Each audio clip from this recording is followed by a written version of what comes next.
ఏమిటయ్యా అంటే సూర్య నమస్కారం. ఆ సూర్యనారాయణమూర్తి అనుగ్రహం అందరికీ కూడా ఉండాలి. అలాగే ధనం మూలం ఇదం జగత్, లక్ష్మీ అనుగ్రహం అందరికీ ఉండాలి. అందువల్ల రాజమండ్రి దగ్గర కొంతమూరు గ్రామంలో వేంచేసి ఉన్న మా స్నేహితుడు వడల కుమార్ గారి శర్మ గారి ఆధ్వర్యంలో సూర్య నమస్కారాలు, సూర్య హవనములు, ఆరుణ కేతుక సౌర త్రిచ విధానముగా సూర్యనారాయణమూర్తి యజ్ఞములు, సూర్య నమస్కారాలు, అలాగే శ్రీ సూక్త విధానముగా మహాలక్ష్మి అమ్మవారి యొక్క అనుగ్రహం కోసం మహాలక్ష్మి హవనములు, అట్లాగే అందరికీ కూడా కుంకుమం సోమరం దివ్యం సర్వదా మంగళప్రదం మయా నీతం మహాదేవి తుభ్యం దాస్యామి సుందరి. సౌభాగ్యం కావాలి. ఆ సౌభాగ్యం ఆ తల్లి మహాలక్ష్మి అలాగే లలితా పరమేశ్వరి మనకి ఇవ్వాలి. అందువల్ల కోటి కుంకుమార్చన కార్యక్రమం ఇత్యాది కార్యక్రమం జరుగుతున్నది. అందువల్ల అందరూ కూడా రాజమండ్రి దగ్గర వేయించేస్తున్న కొంతమూరు గ్రామంలో వడల కుమార్ గారి శర్మ గారి ఆధ్వర్యంలో జరుగుతున్నది.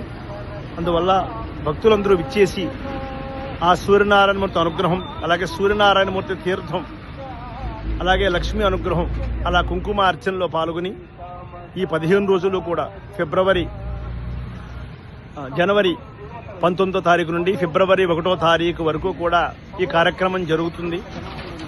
అందువల్ల వీళ్ళందుకు కానీ 15 రోజులు కూడా ఆ సేవలో పాల్గొని ఆ అమ్మవారి యొక్క అనుగ్రహం, అలాగే సూర్యనారాయణమూర్తి అనుగ్రహం మీరందరూ కూడా ఆశీస్సులు తీసుకుంటారని, ఆ సేవలో పాల్గొని లోక సమస్త సుఖినో భవంతు. ఇందువల్ల యజ్ఞయాగాది క్రతువులు చేస్తూ ఉండాలి. ఆ యజ్ఞయాగాది క్రతువులు చేయడం వల్ల ఎన్నో సమస్యలు పరిష్కారం అవుతాయి. ఇత్యాది యజ్ఞ కార్యక్రమాలలో ఈ సూర్యనారాయణమూర్తి అనుగ్రహం నఖశిఖ పర్యంతం, పాదాల నుంచి శిరస్సు వరకు కూడా ఆ ఆరోగ్యాన్ని ఇచ్చేవాడు సూర్యనారాయణమూర్తి. అందువల్ల మనం మన దినచర్యలో పొద్దున్నే కాలాన్ని బట్టి మనం లేవలేకపోవచ్చు, కానీ ఎన్ని ఉన్నా సరే సూర్యోదయం సూర్య అస్తమానం జరుగుతోంది. ఆ కాల గమనాన్ని సూర్యనారాయణమూర్తి అనుగ్రహం మనందరికీ కూడా ఉండాలి.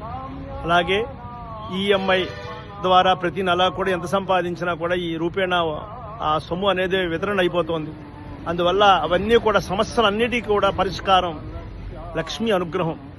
ఆనాడు ఆ ఆంజనేయ స్వామి తల్లి ఆరాధించింది, అష్టనిధి నవనిధికే దాత అయ్యాడు ఆ మహానుభావుడు. అలాగే మనం అందరం కూడా మహాలక్ష్మి అనుగ్రహం కోసం, ఆ లలితా అమ్మవారి యొక్క అనుగ్రహం కోసం కుంకుమార్చన, అలాగే లక్ష్మీ హవనములు శ్రీసూక్త విధానముగా జరుగుతున్నాయి.